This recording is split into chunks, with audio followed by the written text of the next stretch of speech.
As far as I'm concerned, the aim of my paper will be to show three major enculturation areas of what we call the Christian understanding of creation. And I will do it from a Pan-African perspective. I understand Pan-Africanism as the ideological movement whose aim is to unite Africans and African descent, so African from the diaspora, for the sake of defending their interests. And I consider Pan-Africanism to be the most influential narrative in contemporary Africa. A narrative that impacts contemporary cultures, African cultures and subcultures, and which can be an efficient ally in the commitment for a sustainable and integral ecology in Africa and above. Considering that sustainability is key to all present, future, state, continental and international policies, I argue that a dialogue with the Christian claim for responsibility towards creation, as stated in the encyclical Laudato Si and in documents of the International Theological Commission, on the one hand, and on the other hand, the Pan-African concern if we can really have a dialogue between those two teachings, then it can foster a more efficiency in sustainability policies. And in the following minutes, I would like to show you why many African sustainability policies failed or are not sufficient or efficient enough. Why?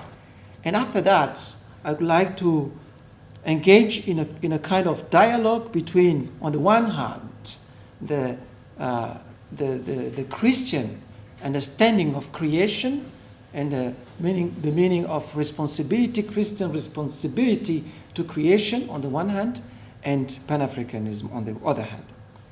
And I will finish by pointing out three major enculturation areas. So, first of all, why do African answers to sustainability fail most of the time? Or why are they not efficient enough? That's the first question. I would like to show you, first of all, three case studies.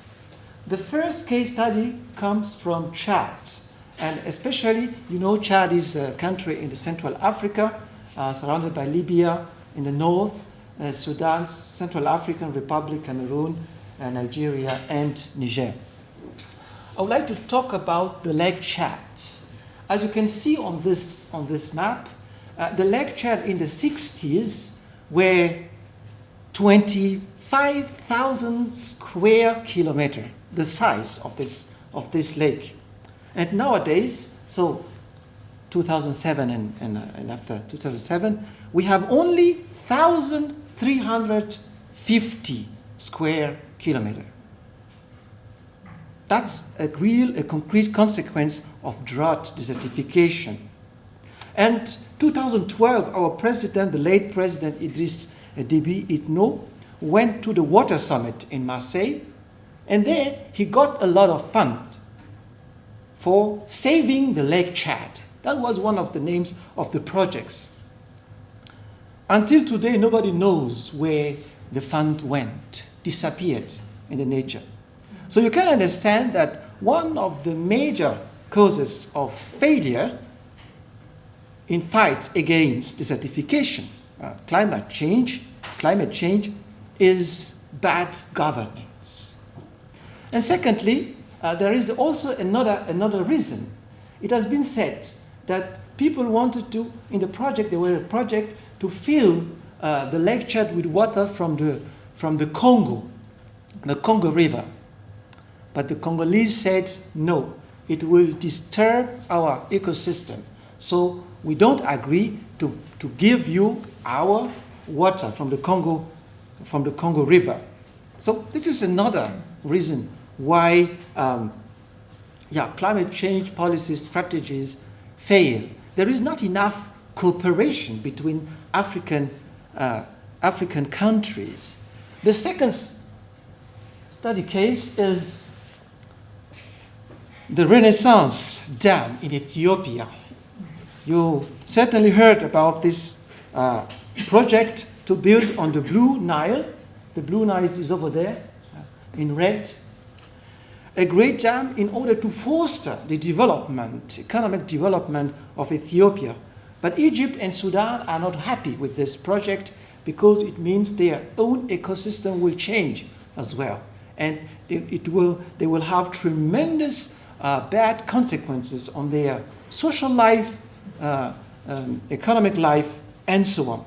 So they didn't agree with this project, and Egypt is even ready to wage war against Ethiopia if it continues like this. So there is not enough cooperation between African countries, sometimes for good reasons. Now, another case is the NEPAD. Maybe you heard about the new partnership for African development. It also actually failed. It has been replaced by the African Union Development Agency. Why? Because most of the time, the whole project was dependent on external foreign finance. So there have been a finance shortage. But the ideas, the concept of this project itself was actually of foreign character. It came from abroad. It was not something that grew from an African spirit, let us say it like this.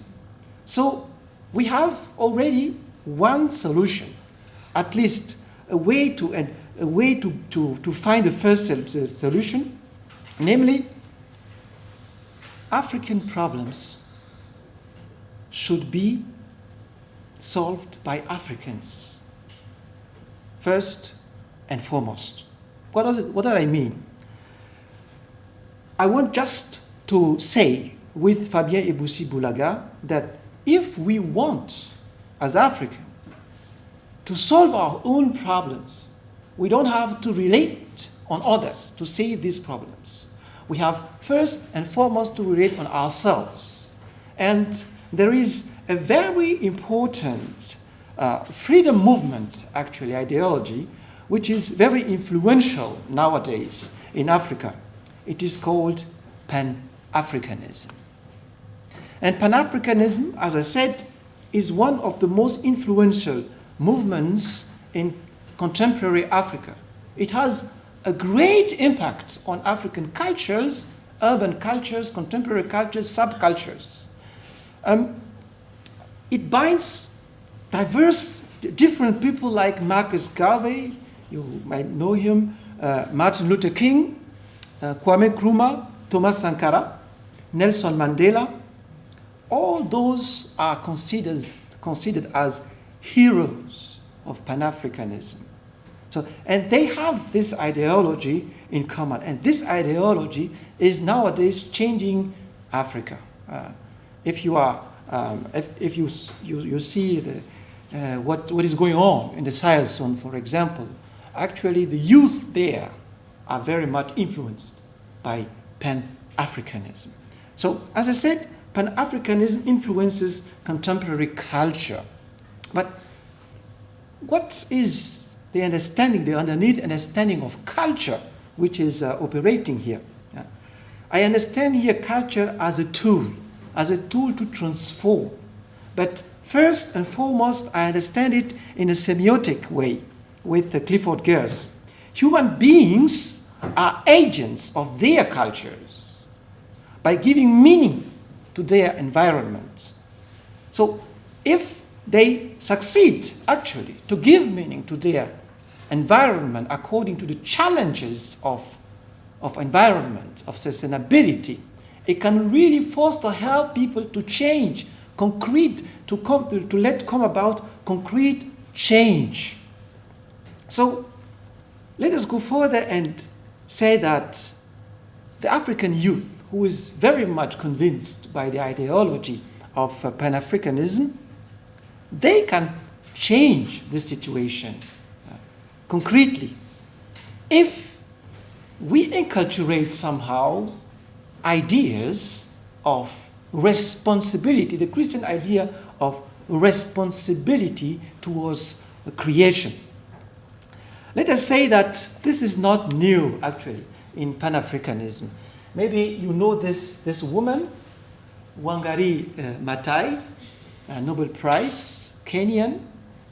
She was very much committed with her project on the Green Belt project in Kenya. But actually, what many don't know, is that the project, the proposal of the Green Belt in the Sahel zone came from this man. He is a Pan-African, Thomas Sankara, the former president of Burkina Faso, one of the major political figures of Pan-Africanism on the continent. He died many years ago, in the 80s, but until now, his spirit is still living. He's influencing, actually, is a model for the youth today. What did he say? Thomas Sankara said that in the 80s, that he was very, very much aware of the climate change, and he said that humanity is facing an ecological catastrophe, and he emphasizes that world's ecological system were interdependent in the 80s, interdependent, that devastating the Amazon today has consequences in our Burkina Faso. The Amazon is in Latin America. Burkina Faso is in Africa, in the heart of Africa. But destabilizing the Amazon has direct consequences on Burkina Faso. And he continues, there is a need for an intra-African solidarity, which is very important. If African people are not, they do not stay together, they will never let change come about. So African unity is a necessity, he says, and no longer simply a choice. He proposed a 15-kilometer wide green belt across the Sahel zone, the Sahel region, as a concrete measure in order to contain the advance of desert. Unfortunately, he's been killed some years later, so he couldn't pursue this project. But as I said, the spirit remained, and even the African Union took this project and until today tries to implement it. There is indeed an African Union strategy, a very clear environmental sustainability. And it is focused on agricultural transformation, on the one hand, firstly, then on environment and climate change, secondly, and renewable energy and food security. So the African Union considers those three major challenges as belonging together. One cannot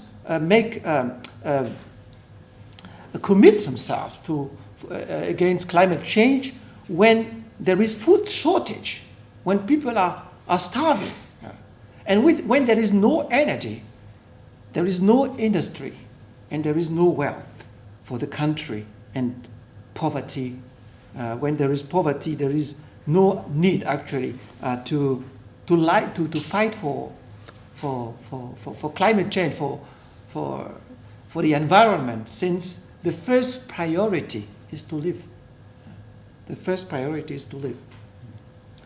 So nowadays, Pan-Africanism, as it is influential, it can be really an ally in the fight against climate change for an integral environment, integral ecology.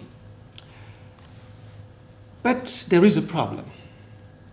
Pan-Africanism is very much against Christianism. And that's a great problem, especially one of the very religious orientations of Pan-Africanism are very much against Christianism. This religious-orientated branch or orientation of Pan-Africanism is called Kemetism. Kemetism is against Christianity and sees Christianity as the religion of the former colonizer. That Christianity was actually a tool, a mean to colonize the soul of Africans. And they promote, rather than Christianity, they promote traditional African religions as a genuine and original African religions, which have their roots in ancient Egypt, religion. And they have even a spirituality, ecology spirituality. They say there is a spiritual ecology which is essentially the law of reciprocity and governs the interchange between human relationships, asking the question, what am I taking in? What am I giving out? In spiritual ecology, they say, members of the ecosystem on all levels have a part to play in maintaining mad. Mad is the key word here. Mad can be translated as the principle of justice. The principle of justice that keeps harmony in the cosmos. So we can see that there is actually in Pan-Africanism an ecological sensibility, but this ecological sensibility is somehow against Christianity, whereby they can learn a lot from Christianity, and Christianity can also learn a lot from them. And this is where I see the dialogue, and this dialogue and understanding it as inculturation. For me, I define inculturation with Theoneste Keramihigo, who is a theologian and philosopher from Rwanda, and with Michael Amaladas from India, as an encounter of cultures. Inculturation is first and foremost an encounter of culture. We have no pure message, Christian message, who is coming down into a culture. The Christian message comes always in a culture and encounters another culture. In this meaning, we can understand enculturation as an encounter of culture in order to proclaim the gospel as something that transforms culture from within. So understanding enculturation like this, we can notice that in the teaching of the church, especially in Gaudium et Spes 12, Gaudium et Spes 22, but also in the document Communion and Stewardship, human persons created in the image of God, but also in Laudato Si, as we heard this day. Human persons are created in the image of God in order, one, to enjoy personal communion with the Father, the Son, and the Holy Spirit, and with one another in them, and also to exercise, and which is the most important point I want to make here, but also to exercise in God's name responsible stewardship of the created world. Responsible stewardship of the created world. Genesis 1:28, but especially Genesis 2:15. The Lord God took the man and put him in the Garden of Eden, one, to walk it, and two, to keep it. Work and keep it. And human beings can freely cooperate in God's creative work because they are the only living beings that God endowed with intelligence, a free will, and the power to love. God made them in his image, so that there would be co-workers, cooperators, co-workers in his work of creation. So the teaching of the church related to creation as far as the responsibility of the human persons, human beings are concerned, is to take responsibility for the creation. We are responsible for this creation. And by doing this, our dignity is clear. I mean, this is an expression of our dignity, to be created in the image of God, to be his stewardship, to be his cooperators. And human person has the power over all other creatures. Yes, is powerful, but for the sake of preserving the creation. And from this one, we can from this a dialogue between from this understanding of Christian teaching of responsibility towards creation, we can recognize three major areas of inculturation. The first one is actually in the title, connectedness. Connectedness. Everything is connected. Actually, the first time I read Laudato Si and I heard about this, I said, oh, is this a genuine Christian idea? Or is it a pagan idea that the Pope took into the church? Because in all African traditional religions, it is clear. The humankind, the human person is connected to the cosmos. He is part of the cosmos. He is not apart from this cosmos. He is really a part of this cosmos. So it is an evidence, actually. And the Pope understood it from the Christian point of view. This is, for me, a very important area of inculturation, where many discussions, we can do many researches on this, and even Kemetism is there, is part of this discourse. Kemetism says, through math, through the principle of justice, harmony between all the creatures or all the beings is possible. And this is the aim, actually, of life, creating math. And in his latest book, The Earthly Community, Achille Mbembe argues that traditional African religions cultivate values that are important for environmental protection and communal life in general. To this end, it is important to listen to the needs of the world and act accordingly. The second area is the Christian contribution to the autonomy concern of Pan-Africanism. As I said, Pan-Africanists are looking at Christianity in a very suspicious way. So Christians have to prove or to show that they are concerned with the key concerns of Pan-Africans, namely to be the yearn for autonomy.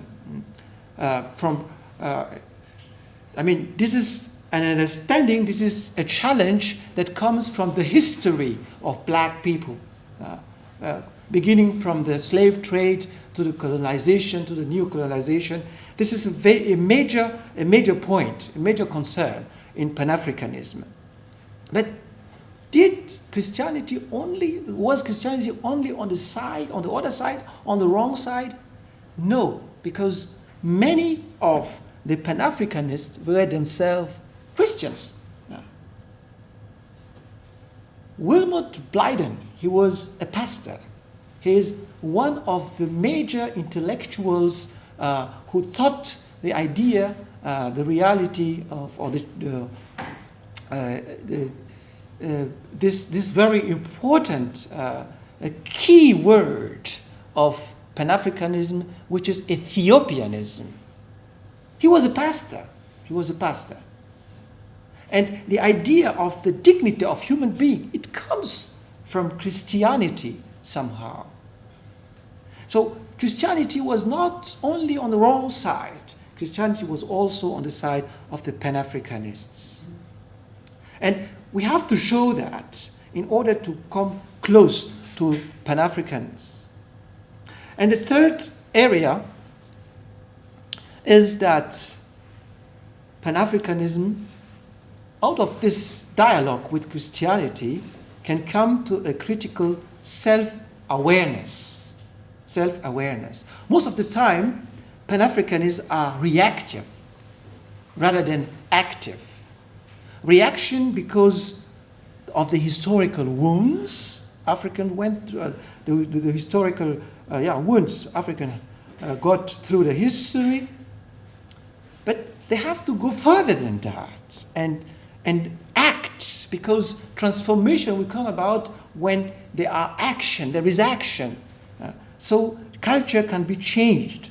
And I think that the church that Pan-Africanism has a lot to learn from the church, from Christianity, especially from its teaching related to responsibility to creation, because it is an integral one. Integral ecology, which means fighting for freedom, fighting for justice, fighting for the common good. It goes along with fighting for an integral ecology. Thank you very much.